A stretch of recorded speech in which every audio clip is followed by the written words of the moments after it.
Hello, everyone. How are you doing? Welcome to another Ask the Trainer. And let me begin by asking if you can hear me, if I'm audible. Let me put my whole face over here. There we go. So I want to make sure that everything is working because I don't have another guest. Yes. Good. Fantastic. So I am audible. And yeah, let's begin with a quick a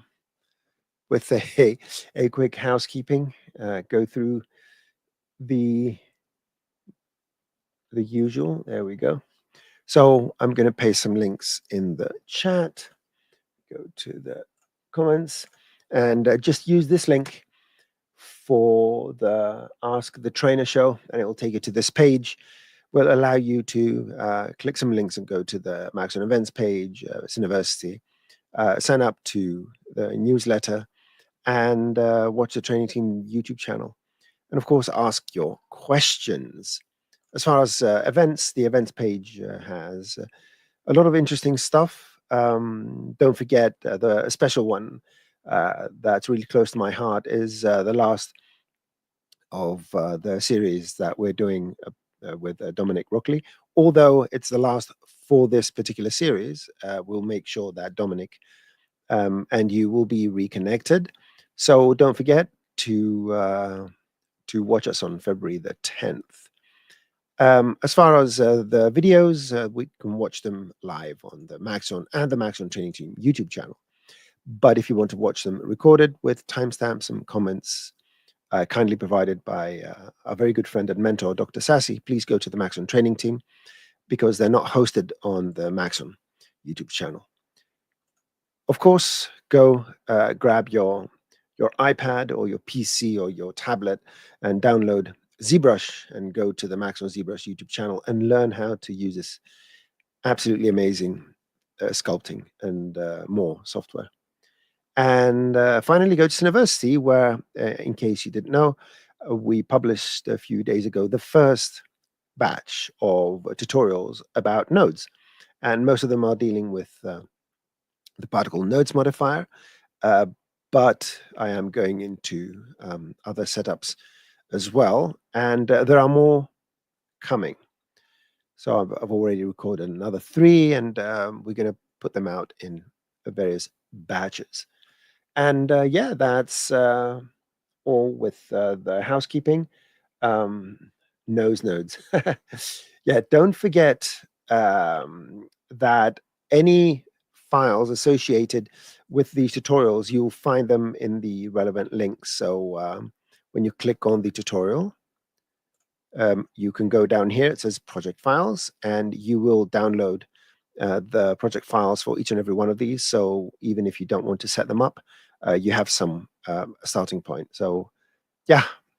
And with as far as YouTube is concerned and the shows, whenever we have any download packages, you'll find any links in the description text below the videos. And make sure you go and check out the series that we're doing on nodes, because it's the biggest download package we've ever offered to date. And these are amazing final scenes by Dominic. And yeah, wherever you are, Dominic, I'll see you soon. And thank you so much. So let me go back to this. And yeah, I have some questions today from the online form. I'm going to touch upon those. At the same time, I would like to request if you could preface any questions you have in the chat with a capitalized question, so that I can distinguish it. I've got my the chats over here. I'm looking at them over here, and I've also got a link, a list of all the comments as well. But if you put a question, it will make it easier for me to see what's going on.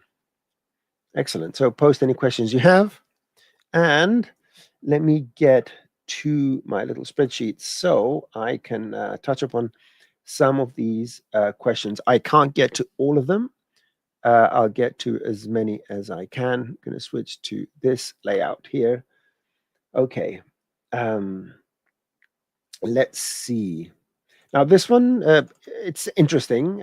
A user is asking, and I'm just going to copy a small portion of this so that you sort of know what the user is asking. And I'm going to paste it here, add the banner, and show it.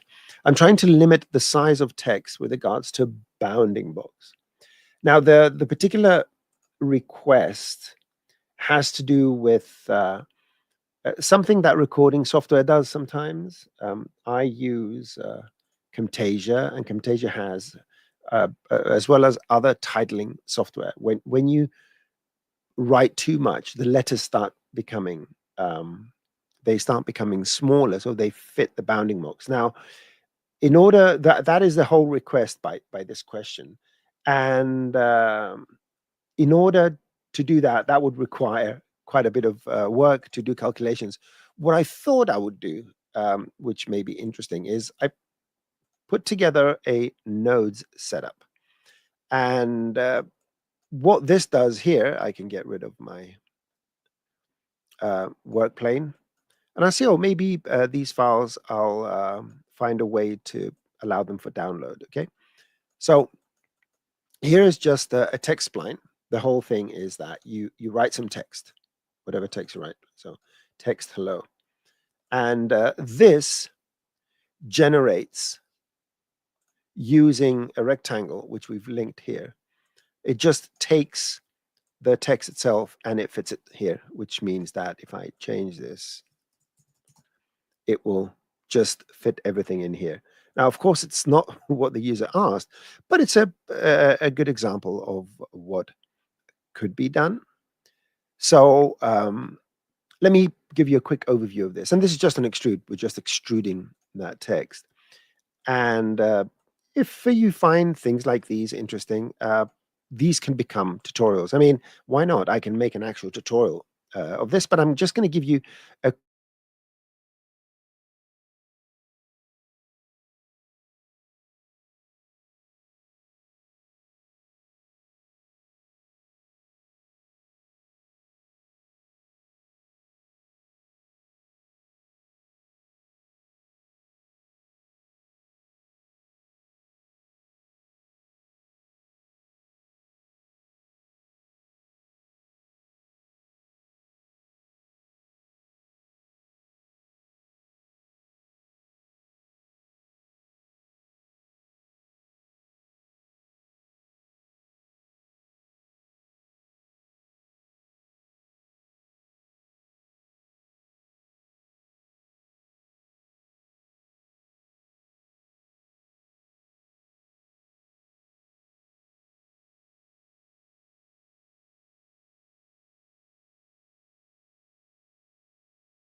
1, 2.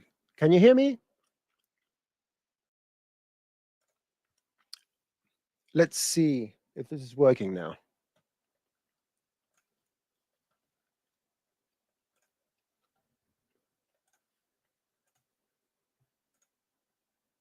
Audio back, okay. I'm just going to bring my camera back, and I'm going to explain exactly what happened here. Yes, for some reason, my internet provider, which is very robust, it's been robust for the last few years since I've been here. We've had one outage a year, usually in April or March or April, when it's, minus 25 and we got freezing rain and the cables froze. This year, we've been getting them more regularly. I think that's because they cleaned the branches. Maybe they cut something else. Anyway, and it's snowing ever so slightly, but unfortunately went offline. So I see 22 people are back.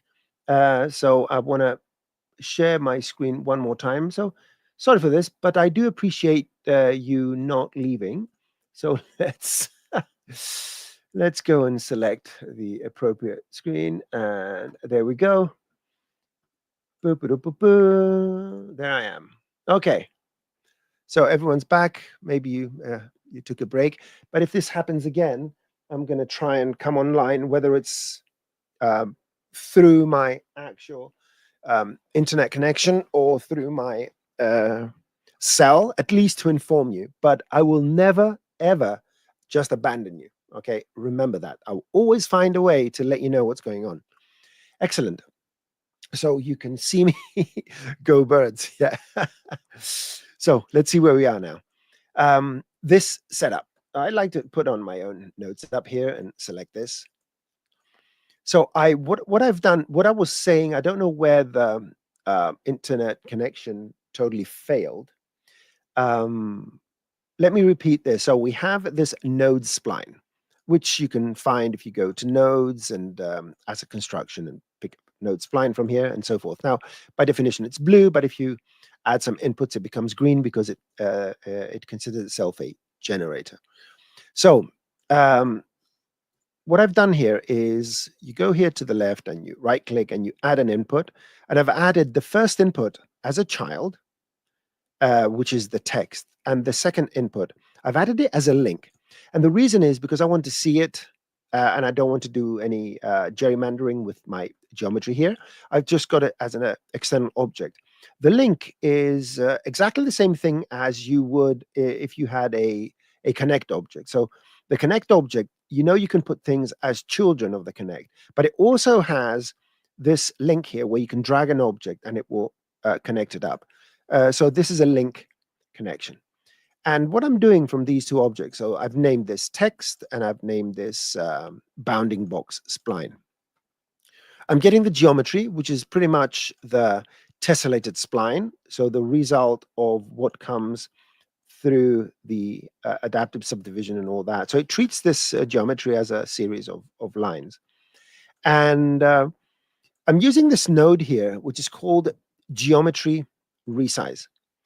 And this is a very specific thing that allows you to scale something to a certain size that comes in here as a vector when you have the user axis link on. Otherwise, another thing you can do is you can say, well, I want to just scale this as a square, and you put the side of the square if you want to make square stuff. It's the easiest way to get any geometry and just make it into a square. You can use the index and make it as much as the X or the Y, make the Y these dimensions and so forth. But the user axis will allow you to put in here a vector. And this will take the whole geometry from point to point, from edge to edge, from left to right and top to bottom, and fit it within the size that's coming in here. Now, the question is, what is this size? Where are we getting this size? Well, I'm going to my spline over here. I'm grabbing the geometry.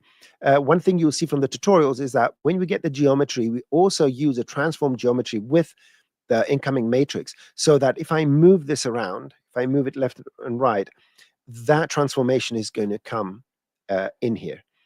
Because here we're transforming geometry, we're not transforming the axes. So I'm taking the geometry that has been moved, and I'm using the bounding box node. This just gives us the position of the bottom left of the box and the position of the bottom, the top right.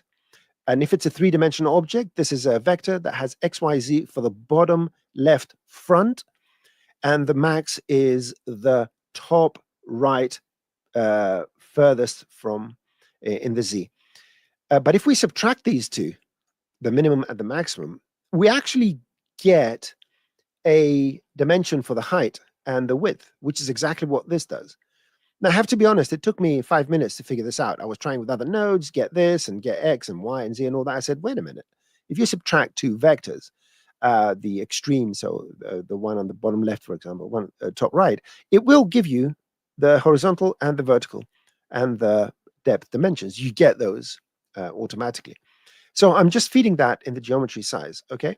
Now I'm going to get rid of this for a second, this connection I have over here. And I'm going to get rid of this as well. So this is what this gives me. The dimensions are correct. I've got my text that is exactly fitting to this rectangle because I've used this particular node, which does this for me. The problem is that it's not centered, okay? So the first thing I'm going to do is, you can see that, like with all objects, my axis lies wherever it thinks it's appropriate. My text axis lies on the bottom left of my text, all right? If you center it, it's going to be in the middle. What I want to do is actually take that axis and center it to the average of the horizontal, vertical, and the depth of my object. And for this, I'm going to use the geometry axes over here. So this is the same, similar to the axis center axis tool, axis center tool, right? It does pretty much the same thing, but it does it procedurally. So basically, when I do this, it's actually putting the axes where I want it. In this particular case, it puts it in the middle. If I want to align this or align it to the bottom or align it to the right, I can play around with these. But setting this to 0 and 0 and 0, I know that it's going to align this center, but still it's not aligning it with my spline, okay? The good thing with the geometry axis is that it does have down here in the bottom, and it's nicely hidden if you have this layout. So let's pull this up, an offset. And in the offset, all I'm going to do is take the translation from the matrix. The good thing about scene nodes is that when you put a matrix, which is, it has translation, scale, rotation, and all that, if you put this into a vector, it will only take the translation. You can always decompose a matrix to see what's in there, and it will give you values for translation, scale, and rotation. And I could do this. It's going to do the same thing, but this is more readable, all right? If you're making things when you're learning nodes, it's good to do things in this detailed way so you remember what everything does, because here you can see the explicit transformation of a matrix into a vector, into the three let's say components of the matrix: translation, scale, and rotation, and you're taking the translation. If you do this, it will do exactly the same thing, but for anyone that doesn't know exactly what's going on, they may wonder, how can I put a matrix in a vector? But in any case, by doing that and offsetting it, I'm just getting the result I want. Now, wherever I put this rectangle, and depending on how big it is, despite what I'm writing in here, it will always go and fit directly. So yes, this is not exactly what the user requested. It can be done. I guess instead of X, Y, Z, I can go with X and get this target size to be the X difference. So I'm going to go here and put it in the target size. One is for vectors, one is for, let me find, if you can't find the inputs, just say get all, or click on this and it will come up. I can get the X and put it here. So now in this case, I'm just getting the X. This means that, let's write again, Noseman. You can see now it's doing the effect that the user requested. where it will only align the horizontal, and everything else is going to stay at the correct proportions. All right, and so this is not going to make a difference because it's scaling, the geometry is scaling and all that. So this would be one of the ways you can go about doing this, or something similar. Okay, so let me now go to your own questions, and I'm going to go back to the spreadsheet in a second. Okay, let me first go up and tag Go Birds, chirp, chirp. So let me mark a question by Hello Studio. I've saved my scene files, save them as an asset, and then export scene files, FBX, OBJ, having texture missing. Yeah, this is something you need to contact tech support and provide them with a scene. We can't deal with these kind of questions without having something tangible. I have no idea. I'm reading the other question here. It says, let's see if we can deal with this one. Nicholas Falman. I create 4 cubes, each which has a different offset between each other. Add them to fracture, add step effector to fracture, animate to squeeze and stretch. Second, when adding a rigid body tag, the animation gets this bounce back effect. Why? Should I elaborate more? I'm trying to figure out. This will be a beautiful little thing to hit me up on X, on Twitter. And this is me. You can DM me. My DMs are open, and make this little file and tell me what your expectations are, rather than trying to decipher what exactly is going on. Yes. Okay. Yeah, just send me through and I'll reply. And sometimes the subjects that I visit from questions I get on Twixer, they become quick tips, or they become subjects for these Ask the Trainer sessions. Okay, let me go to another question now. Let's see. Let's see here. I have a user that's asking, Elinoam is the name, just in case the user is listening to us, and sent me some interesting videos about. I'm actually going to show one here. Let me open a new scene. Let me just do this 1 second. Make sure. Okay. So this is let me turn off the sound. This is some camera footage. It has some 3D and all that. The good news is that on Cineversity, we have included from the old Cineversity tracking. And you will find that we have quite a few compositing 3D into videos, and there was a whole 1 month show there. I have made, there you go, for 2D tracking tutorials. This one here, motion tracking, object tracking, site cinema 4D. This is over 2 hours of content that will explain to you, and these are 2 series here. They will explain to you not only what tracking is about, but how to optimize. I'm explaining how tracking works. And although the interface has changed from that version of Cinema for 4D slightly, the tools are the same. This is something that my very good friend Matthias did. And this is something I shot using my iPhone on the track. This is from a website. I did the weapon and so forth. So the interface has changed, all right? It's much more professional now. It was more playful in the past. But all the functionality you'll find for the tracking is the same. The tools are the same, and nothing actually has changed here. So yes, make sure you look for tracking, and you'll find tons of tutorials that talk about how to do it properly, and so forth. So this is an interesting one. Let me see. Let me copy this. Copy.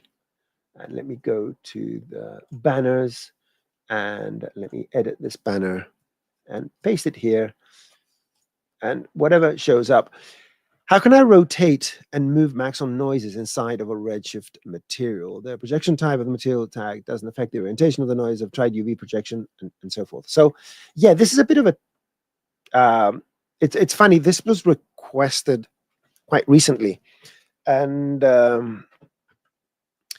I think that my very good friend, Jess, also did a tutorial. And there, if you go, I'm trying to think if I remember Jess's YouTube channel. Oh, forget. I'll find it and I'll post it later on. You can do it with triplanar. It's an interesting little trick, but there's another way as well. And I've actually created a little file here. So let's go to, if you hear any noise from outside, those are the snow plows cleaning the snow. So let's go to the material here. And I've got this Maxon noise over here. And what I'm doing, I'm using a UV projection. And basically, you can go through the UV projection and use these numbers to rotate your material. Let me just dock this down here so we can see everything. I wanted to dock it down there, but I docked it halfway. There you go. That's better now. So let's give some space. Let's go to the UV projection and find the correct 90 degrees. So there you go. So you can, now this is the wrong one. It's always the last one. There you go. This is the rotation. Now, what you do need to do is, so the noise itself is default. You don't need to do anything with the noise itself. Let's see the parameters here. Okay, the noise itself is as it is. You just change the scale. What you do need to do with the noise, though, is change the source, because the default here is object. And when you put it in object, you'll find that you can't rotate it. Nothing appears to happen. At least nothing meaningful appears to happen. Okay. So by going to the noise and setting the source to UV or vertex attribute, it will then allow this noise to know where it exists, where it is, based on the UV attributes. So now, because we need to rotate it 90 degrees here, so rotate 90 degrees on the X, because it's projected, I think, towards the Z. And from this point onwards, you can go and you can rotate it as much as you want. So I would say this is the key, is make sure that your noise is set to UV vertex attribute. Excellent. So let me, oh yeah, my little avatar here. I was just clicking on the noise. Yeah, it didn't obscure anything. Good. No. So there's an interesting question here. Let me bring it up. Interesting question. There you go. Pablo Photo Art 1. Is it me, or with the new version of Cinema 4D, everything has become nodes based? And the answer is no, it hasn't become nodes based. We have had nodes pretty much earlier than many other software had through Espresso. When Redshift and Arnold came out as third-party renderers, they utilized the Espresso interface for material creation because it was already built in.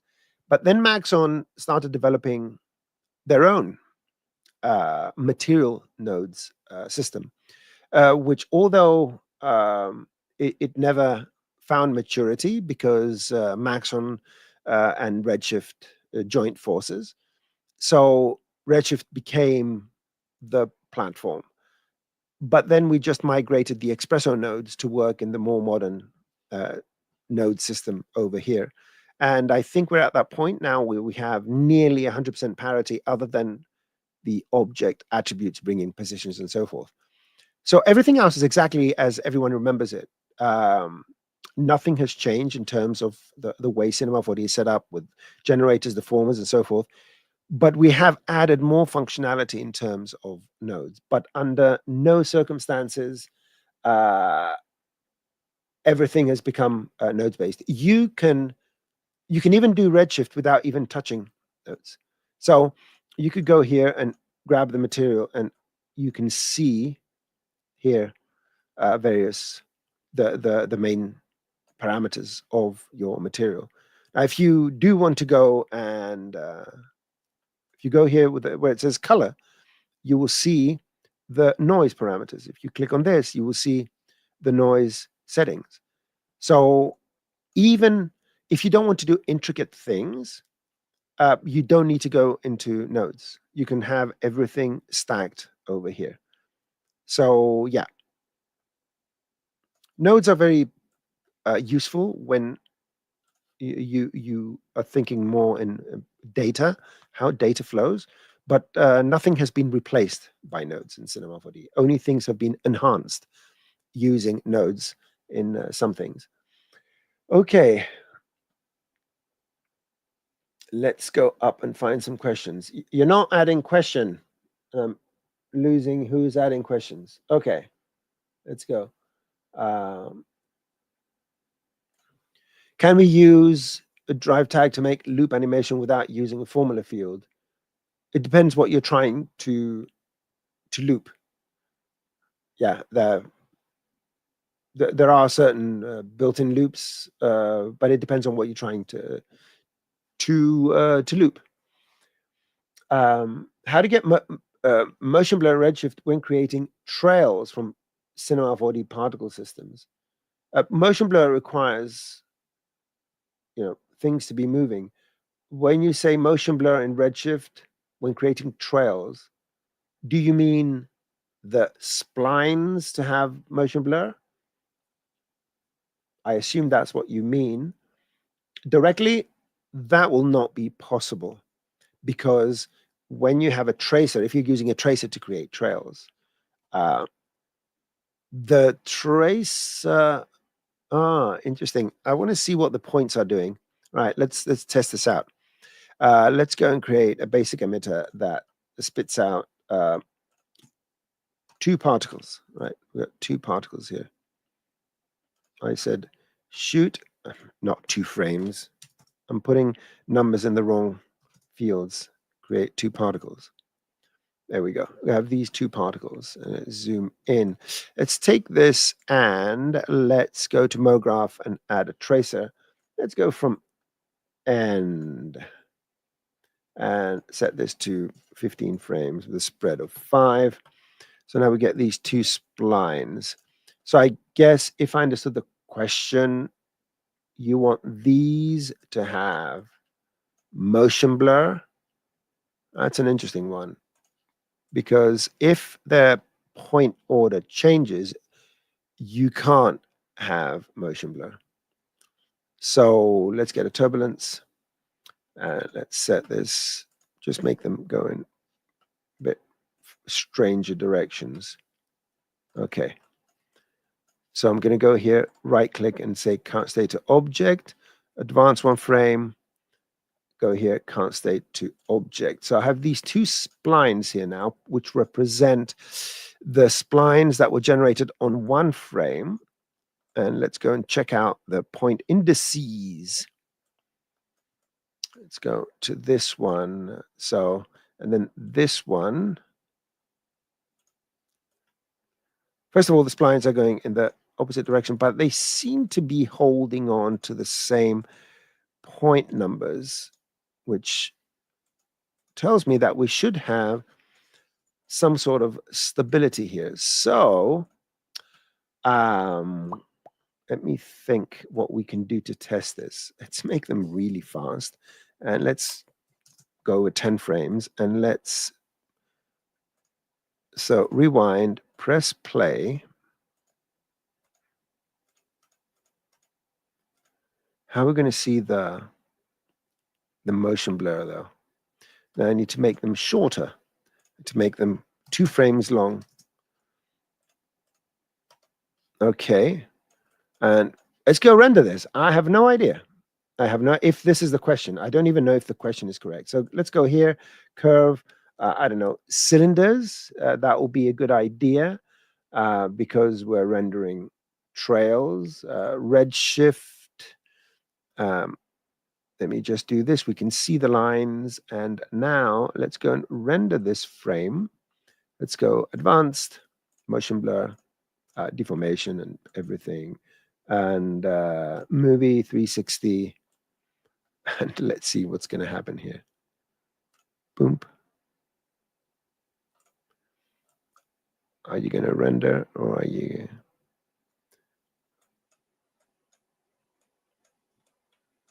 Okay. So there seems to be something with the point order. So although we do get motion blur, there's something going on with the point order of this. So if this is what you're asking, the answer would be no, there seems to be something with a point order going on here. Yeah. That was it took a long time for a very short answer. I'm going to see if I can, put something forth. If any revelation comes, I will let you know one way or another. Okay. Let's see. Where are we here? Hello, Monsieur Ferzenko. Let's go. Let's see this. What is this? Question. Is it possible to extrude a spline with different start end angles? For example, for building a window frame, 45 degrees start and end in a procedural way. Well, you wouldn't do it using an extrude. This is a very good opportunity to show optional methods of doing something. So you can have your 45-degree frames, 45 degrees here, and let's make this narrower a bit short. There you go. And I'm just going to go to object, set it to world mode here because I want to move this up. I'm going to take this, move it down, and rotate this 90 degrees that way. Okay. So instead of an extrude, what you would do in this case is use a lathe. Why am I saying lathe? I want a loft. I've been up since very early because we had some work to do. So allow my brain to malfunction a bit. There you go. So let's go and get rid of the caps. And the loft is a very powerful. No, I don't want per segment. There you go. And you make this one more. It's 4. Yeah, we have 4 sides and 4 of them. There you go. So now you can move these up and down, or you can connect more of these. I can take another 2 of these, and I can make copies, move them over here, and so make sure going right. Keep the clockwise direction going, and do this 90. And then this, and I need to do that 270. So minus 90, and then you can loop it. There you go. Now, a great thing about this is you can use the same object and just use an instance. So let's try this. I'm going to use an instance here. I'm creating 3 instances, and I think I had to press Control to create 3 instances. It won't do it for me. It doesn't matter. So I'm just going to do it like this. So this, is in that position. This is in that position. That's why I did them, to assume the positions. And I'm just going to link the same object. Good. I'm going to remove this and this and this. There you go. So I have this, which is now the rectangle, and 3 instances of it, which are just rotated in a way where the loft can connect all these up. And now you have your procedural window. And I think this would be easier than an extrude, right? If I'm not mistaken. And you can even scale these up and down to create oblique shapes if you want to make a cartoony sort of cartoony house. Something like this. Okay. And again, it's all based on one square. So that will be the method to do that. Okay. Let's keep going. I'm checking on the time. Whoo, we have plenty of time. Do we? Yes, I think we do. Some coffee. Cheers to everyone. Let's see. Where are we? I don't know if I can answer this because I'm not very good with PCs. I have a powerful CPU i7 14th generation RTX. Yes, but viewport lags too much in simulation and heavy scenes. I don't know. This is not a could be your hard drive that's slow, could be anything. And yeah, if you feel that it is not as fast as you would expect it to, you need to talk to people with similar specs. I have no idea why this would be the case. And the other thing on heavy scenes and simulations, anyone can make their scenes lag, providing they make the voxel size of the Pyro too small and so forth. Talking about voxel size, I'm just going to mention this because it may not be extremely obvious.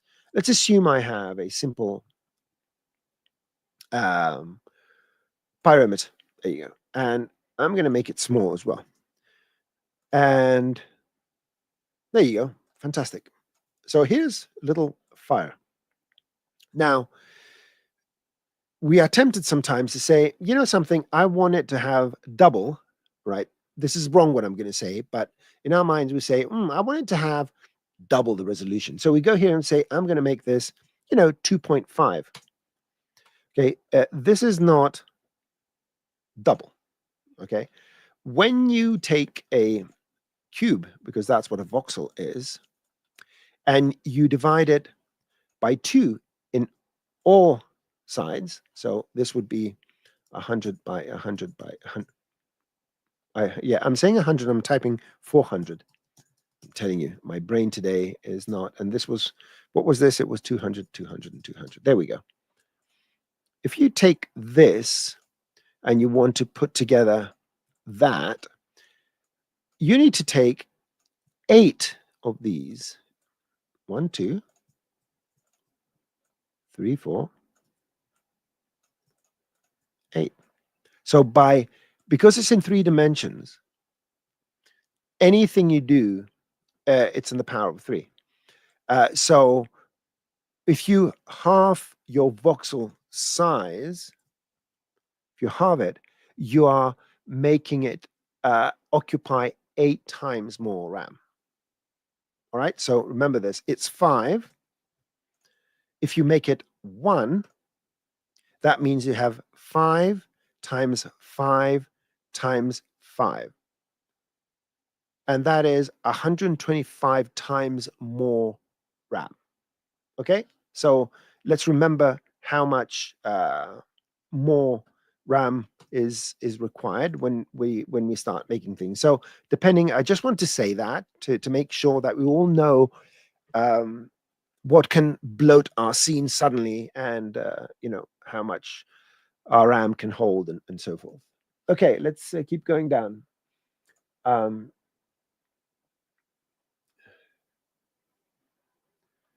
go. Can you show a simple example how to use a Redshift environment to make the foggy look? All right, very quick example, right? I'm gonna go. No one's gone ever faster. So let's just get a disk and make this big. Okay. There we go. So we can just put a simple light and get things nicely done. There we go. So by definition, all lights have a default volume contribution. If you go to the light and go to the details, you will see these sliders here are some of the most powerful things you can do with lights. And it tells the light how much of its actual value is going to be used for diffuse, reflection, transmission, blah, blah, blah, blah, including volume.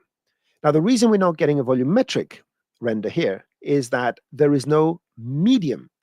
This is like being on the moon. There's nothing in between to cast those foggy rays. We do that by going here and adding a Redshift environment. And watch this. Boom. It's foggy now. Okay, it's foggy. Now, the good thing is you don't need to touch this. You can, but you don't need to. You can change, get the scattering to go down, right? And there you go. You have this sort of look. But this is global. This is for your whole scene. So let's undo this. Now, one thing with attenuation, I don't know if it was fixed. I always find that if you have a value that's not 0, it may produce faster results. Now, let's go and do a couple of things. First of all, the lights are too wide. You didn't ask me this question, but I'm going to say it anyway. You can go and change the spread. This is one of the things that people don't know about Redshift lights, that it has these barn doors built in. And then the next thing you could do with this is now you go to the details and you say, I only want, a 20th of this light, so 1 divided by 20, right? Or even less. There you go. And this only changes the contribution of the light. And this works with HDRs as well. So if I go here and type, go auto HDR, let's go and grab something. Let's grab this. Automatically, it's going to create a dome light. And of course, when it loads, everything is like this because the dome light is giving us a lot of fog, 0.0001. Now we have this foggy look. Now, there are other ways to create, to change the fog. You can go here and you can control, tell the fog to have certain emissions and be on the ground and stuff like that. But nonetheless, this is how you control the fog overall. So 001, just lower it even more. And in case you're doing too many decimals, I did a quick tip about this, but no one pays attention. Go to your preferences and go to units. And in units, you have display decimals 4, and you can raise it to, I don't know, is it 14 now? It's 14. Look at that. You can put 13 zeros and a 1. How cool is that? Yeah, and that's pretty much what you can do with these things. So let me just turn this down, get some fog there, and go here and set this to 0.01 and tell the light to have a bit more fog. There you go. So now we have a nice little foggy thing going on. Okay. And that's how you deal with fog. Hopefully that was a question you asked and I was not answering a different question. Okay.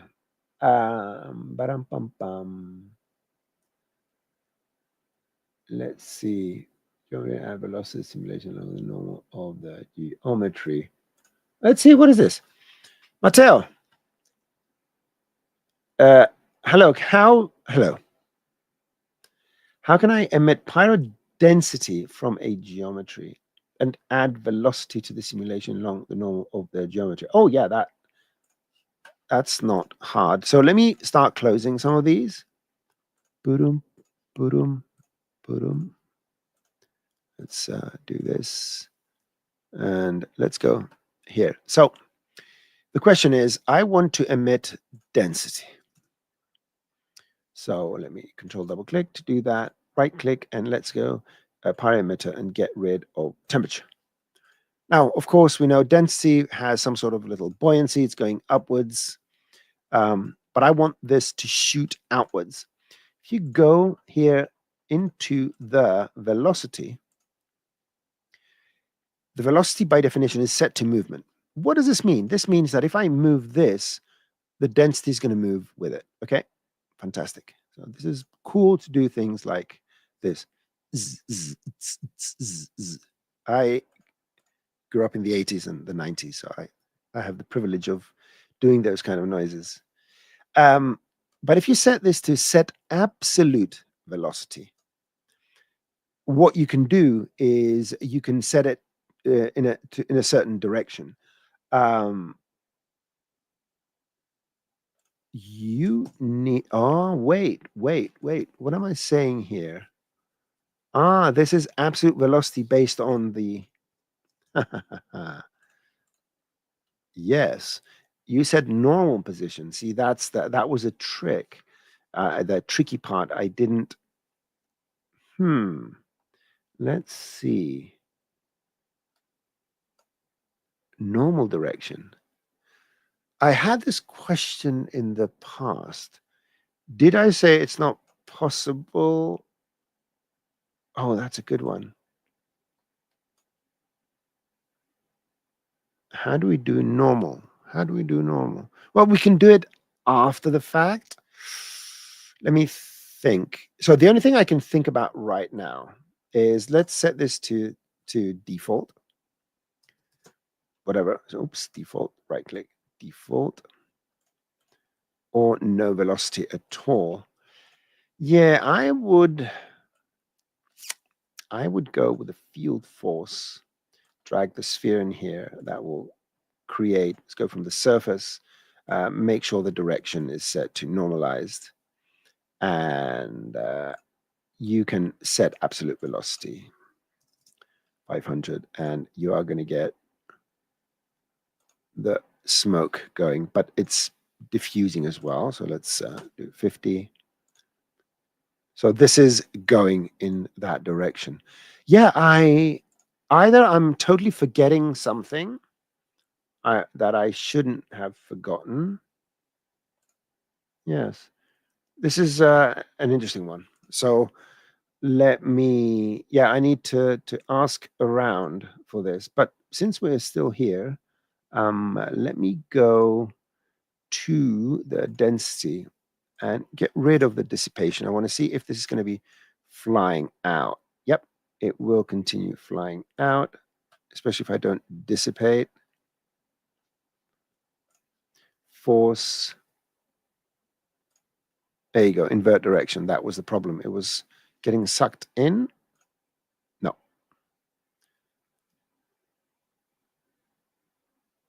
This is interesting. Okay, I'm going to keep this file because I need to talk about this. I don't know what's going on here because these should be infinite directions going outwards. Good. So thanks for the question because it does open up some sort of mystery I need to look into. So thank you very much. And let's go and see what other questions we have. Just checking the time. And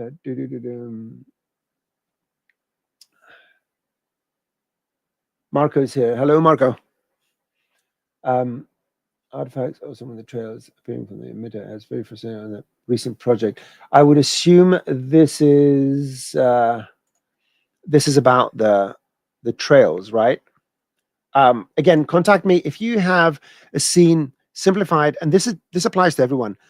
If there's a scene that exhibits a specific problem, rather than me trying to figure out what's going on, DM me on Twitter, prepare a simplified scene. It shouldn't contain anything more than what we're trying to find out. And as most users that have done this in the past know, pretty much every time I'll come up with an answer, even if that's not exactly what you would have hoped for. But in many cases, it does uncover things that we can improve. So all these questions are good. Okay, let's see what else. Let's see what this is. I haven't read it. David McGee. A question: how do I get my final render files to reflect the name of the project and or project AOV passing using tokens? I'm currently getting file name passed. Thanks for your time. Well, we have the two token, let's say, styles. One is the Cinema 4D token system, where you can find here all the tokens on the right, just in case you don't know them. So takes and so forth. And the other one comes from Redshift. Now, the good thing is if I go Redshift Advanced, and let's go to the AOVs, for example, in the manager here, what you are going to get over here is the Redshift token path. The good thing about this is that Redshift gives you an example. So the file is untitled 11, and under here, it tells you that $file path resolves into untitled _11. So it eliminates spaces and adds underscores. Okay.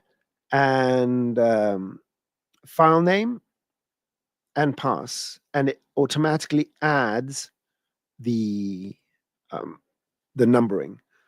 This should be enough. If it's not working the way you expect it, just send me a file with that particular token so I can take a look and see if there's anything. You should be getting the proper names.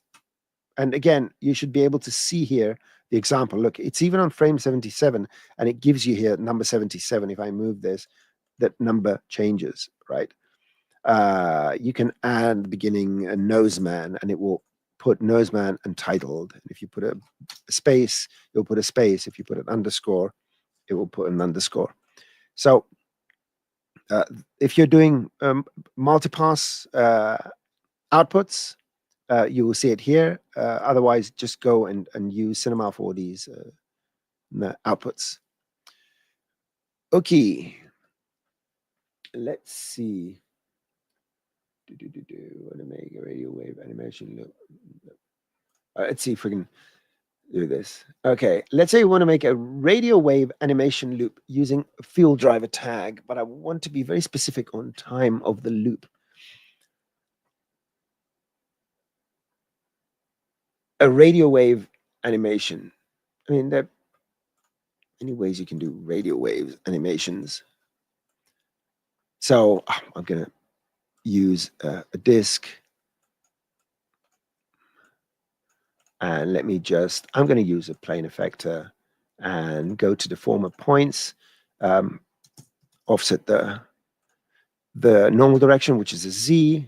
And let's go to fields, and let's see what I'm going to do here. I am going to, I mean, why do you even need a parameter to do this? So 0 to 100%. I'm going to go and change the contour. So it's got a nice little thing here. And let me go and change the range. Good. I can change the range here. And I can animate this.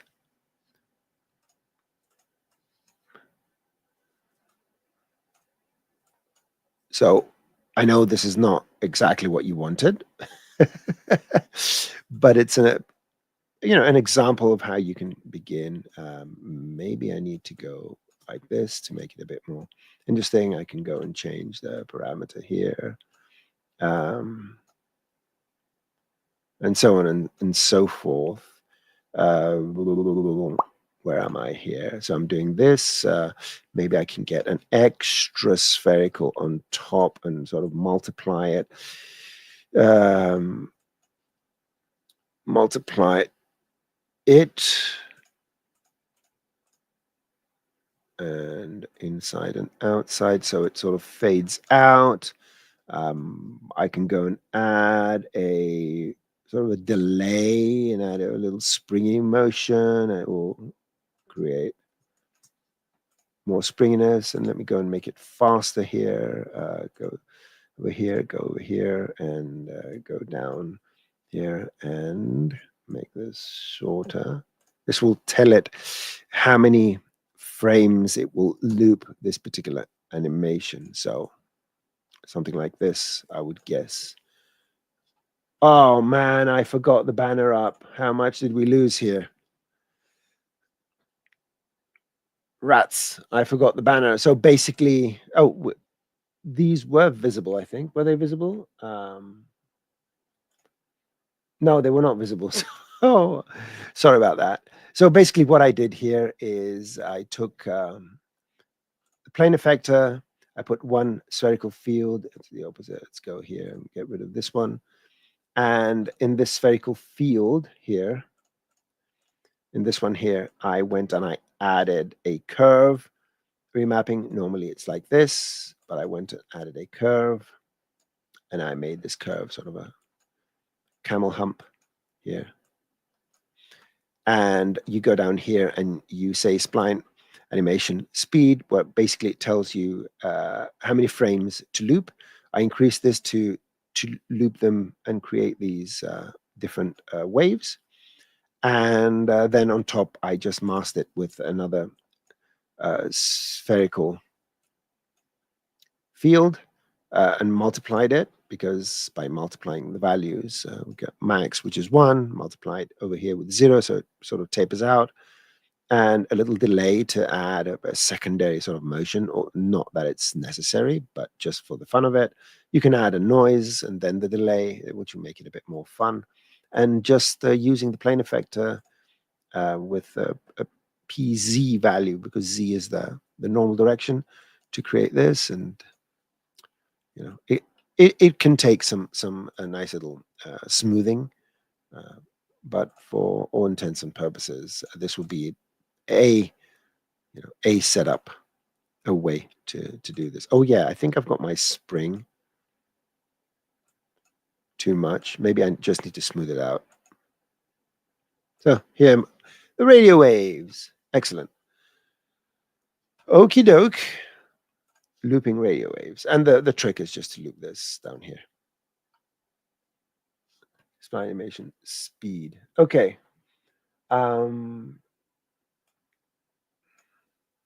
These are the hard ones now. How do I make a fruit explode nicely?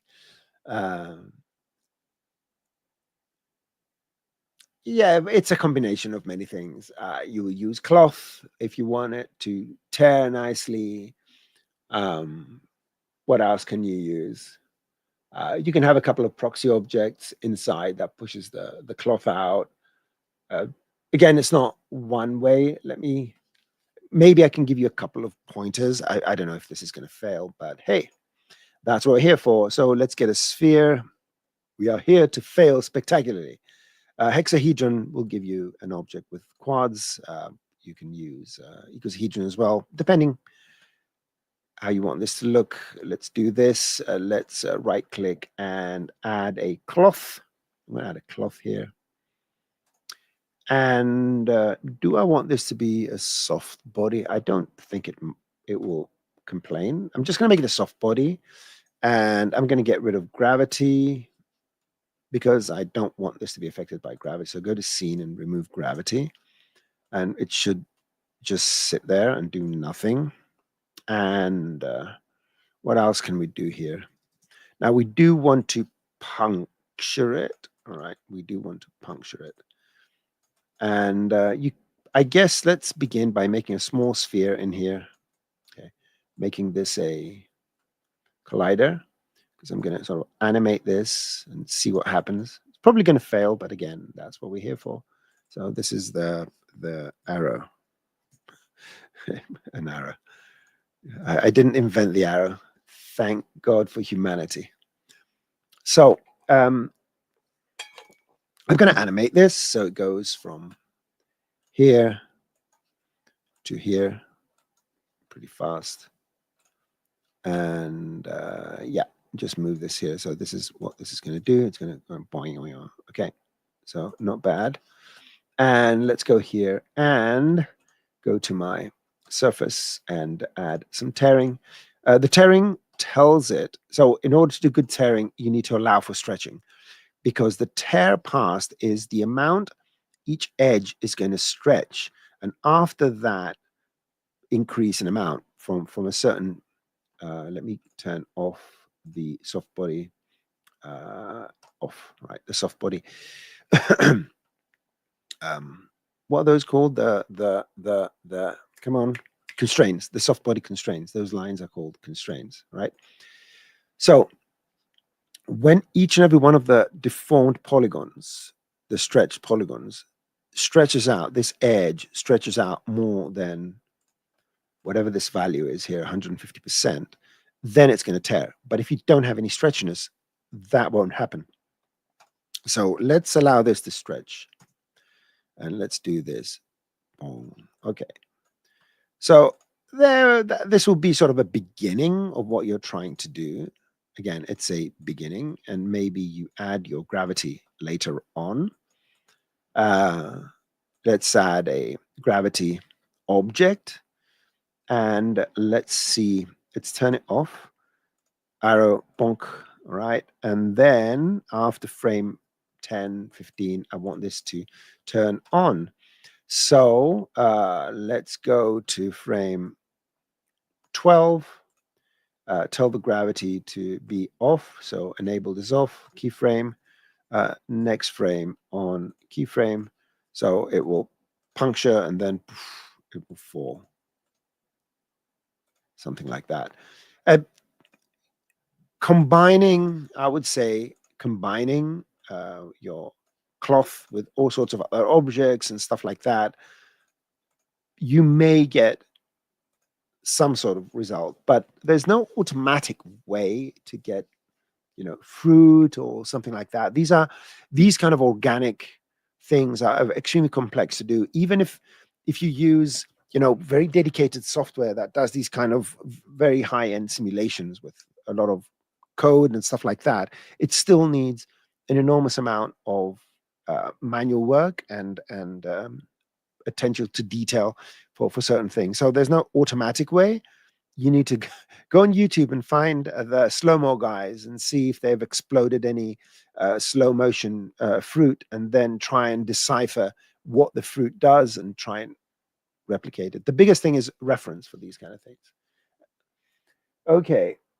Yes, you will not get the result you want because it's an extremely difficult thing.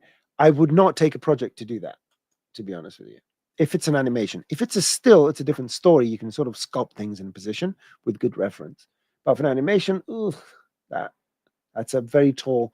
If you do manage to do anything, if you can send me on Twitter some reference on the quality of what you're trying to do, that will be a good idea as well. Okay.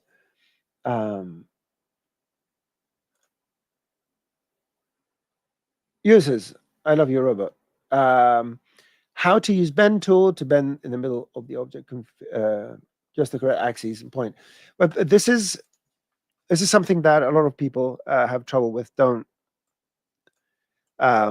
worry. So if you get the bend uses these arrows to tell you that it's going to bend the big arrow towards the small arrow, right? So it's going to bend this in that direction. Let's see it. It's going to go, whoop. That's what it's going to do. Okay, so it's bending the big arrow towards that direction. Now, here's what you need to ask yourself.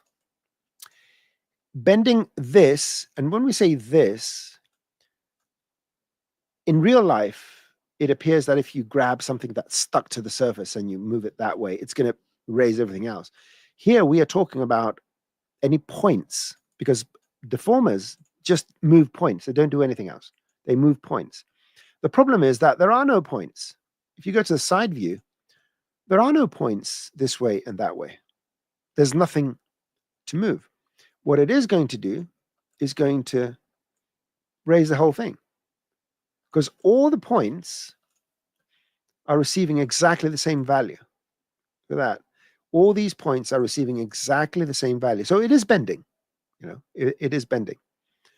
You want to bend the points as relation to this. You want it to go like this. So you want this to go like that. And if this is the base, you need to put this on the base, and you need to put this at the top. Okay, so let's do that. Rotate it so that what is considered the base is going to be here, right where the base of the bend is. And it's going to bend all the way up to this point. And this is going to continue straight, and this is going to remain straight. And now it's going to work. Here's your bent polygon. The other thing I always do is just keep length, so it counters the distortion. And the other thing you can do is make sure to make your deformer as thin as your object and a bit thicker. So the paper is 0 thickness, make it 1. So this will give you a better idea of what is going to happen. And this will be very accurate. And in many cases, it's just a matter of just going here, adding your 90 degrees, pressing the keep length, and then rotating until you find the correct one, right? You're saying, okay, I want to bend. Let's first make my piece of paper. Let's make this look like a piece of paper, okay? Nope, it's not that. Undo. It's not that. Undo. It's this. So now this looks like a piece of paper, right? If this looks like a piece of paper, then I will know that how this needs to be aligned. So if you do these kind of tricks, it will allow you to gain more experience and do this a bit faster. So now all I have to do is just turn it so that it's aligned with my object. And to be honest, you don't even need it to be on here. You can move it out and just make sure that it's aligned where you want it to. Make sure that you have your proper 90 degrees, minus 90, and then you can apply it again. Good.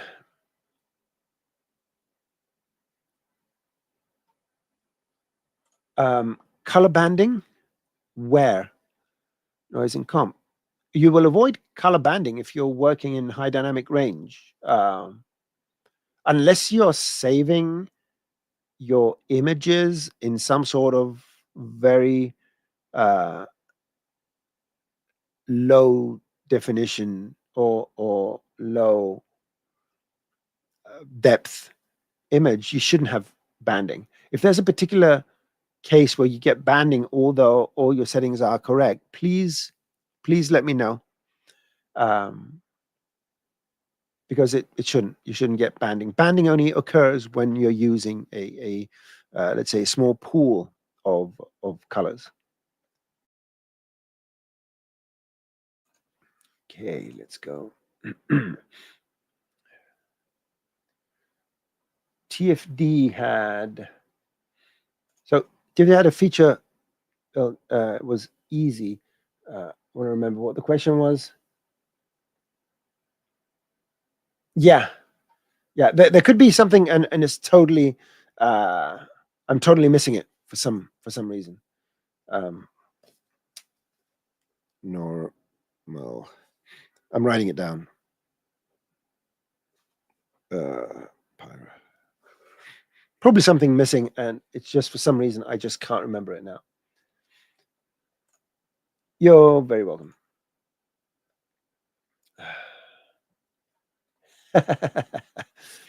Goodbye, formula deformer. I mean, formulas are fun, right?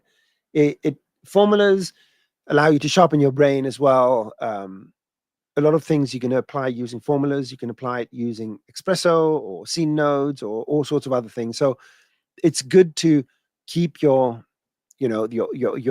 let's say more coding and scripting talents up there. But yeah, for these kind of things, you can go with just fields can do a tremendous amount of things. Let's see. Was this the answer is spline animation speed parameter that was hidden. Thanks. Oh, good. About a liquid splashing from object. Nope. I think EJ Hassafrat's he did go check out his stuff. He did some interesting liquidy thing by abusing the particles. He's so cool. He's such a great artist and a very good friend. And he does some really amazing tutorials. Okay. Let's see. See this. Thanks for enjoying my videos. How can I increase the number of polygons in just a certain area of an object? Oh, that shouldn't be a problem. It depends, of course, what kind of object you mean, but let's go and check out a few potential solutions. So let's go with an icosahedron here. If you make it editable, you could go select polygons and right click and say subdivide. All right. So you can do this. If I can find the subdivide, there it is. So yeah, there you go. So you can do another subdivide. So essentially, you have more polygons now in this area. You could do an equivalent thing on procedural objects using nodes. I'm not going to get too much into it. Let's use a different one. Let's use a hexahedron. And what I'm going to do here is show a workflow. So let's go and create a polygon selection. In this polygon selection, I'm going to use a field. Now we can't see what it's selecting and all that. I made a quick tip. You can go and watch it on how we can sort of hack it to be able to see these selections with the material and whatnot. Okay, so I'm going to leave it here for now. Now I'm going to go from nodes, asset creation, get a nodes modifier, and the nodes modifier can get, so my nodes, I'm going to subdivide. What am I going to subdivide? Well, what's the name of this? It's called polygon selection. I'm going to call it my selection selected. Or you just go to your subdivide, you delete this, you say polygons, and you drag it in here. It should put little brackets and do this now. You will see that it's subdividing the ones that are above the threshold. And you can go here and you can subdivide it even further. And this is one of the ways you can use nodes without too much, without programming and all that, where you can go and you can do these kind of modifications. And there are various tricks you can do here. For example, you can say, I want one subdivision for the first ones, then I want to shrink selection. So I'm going to shrink the selection now. Whatever the selection is, I'm just going to go and shrink it by, let's say, 2 polygons. Then I'm going to do another subdivide here. And this subdivide is going to do an extra sub. So if I go Q here, you can see Q here. And not my selection, though. So shrink selection, and here I'm going to put default again. Or you can right click and go to default. Active. Let me see, what am I doing wrong with my selections here? So subdivide. Oh yeah, what I need to do is do an active. It's not active, it's select, right? There's something called the select. Store selection. It's not store, it's select. There you go, select. I typed selection. So let's get this select. In the select, we're going to put this and put it in the active selection. And they're going to subdivide. There you go. So what you need to do is take the selection, put it in the active selection. Active selection workflows, go and watch Dominic's tutorials. He explains what the active selection is. And I explained it. Someone explained it when we explain it quite a few times. And here now, this, we're subdividing default. So whatever this selection was, it's now becoming the active selection. And this active selection then is subdivided once. You can see this. Then it's shrunk. The active selection is shrunk 2 or 3 times. and then the rest are subdivided again once. And then what you could do here, the great thing is that you can take this and you can multiply it, or you can even put it in loop if you wish to do so, and actually make something that's procedural that does this. So you can have more displacement here and more, and so forth. But this would be another way to do this. And yeah, let's see. Okay, we're going to start wrapping it up. Let me editable and reversible. I think Mohammed, this will be helpful. So let me do something here. Let's go and save cursive subdivide. Okay, recursive subdivide. So I've saved the file. If we're going to do a little package, I'm going to make sure that this is in there. Okay, let's see. Ben should be rewritten.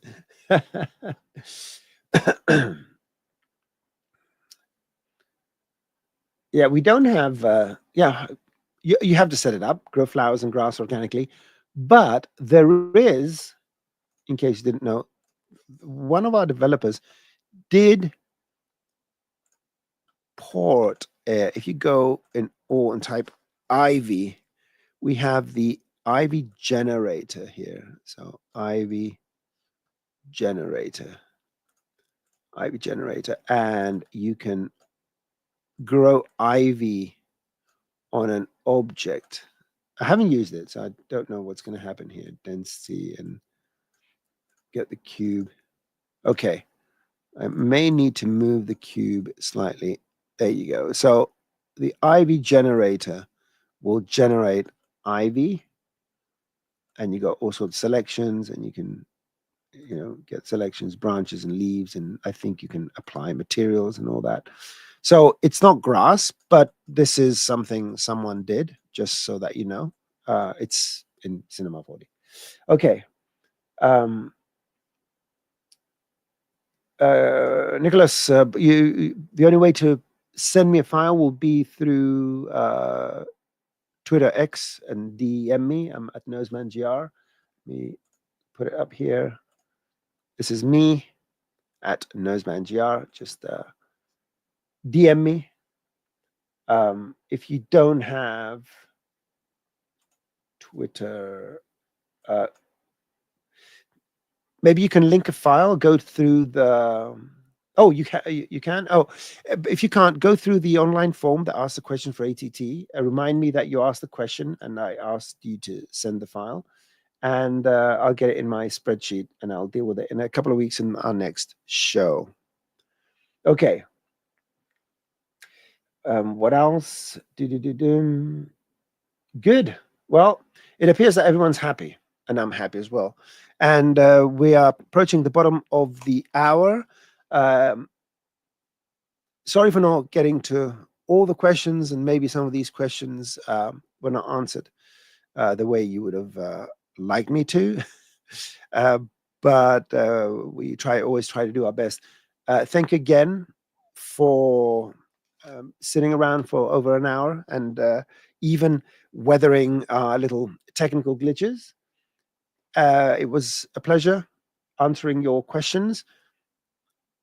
What else do I need to say? Don't forget February the 10th to see the last episode with Dominic Rookley and his fantastic series. Go to Cineversity and check out the new node tutorials. Ask your questions about nodes. Hit me up on Twitter. I have a YouTube channel, my personal YouTube channel. I haven't posted for over a year. How about that? But all the content is relevant. It's only Cinema 4D, and I've got only one that features Arduino and how to control servos improperly from Cinema 4D. That's that was disastrous. It kind of works, but the system gets confused. Again, thank you everyone for hanging out with me. See you in a couple of weeks. Don't forget to watch all the shows live, and see you soon. And now I have to pretend that I've got everything ready. I need to go to a certain button Now you're in the green room, right? And I need to find the closing loop, the end screen. There's even I think a QR code. That's cool. Take care, everyone. Bye-bye.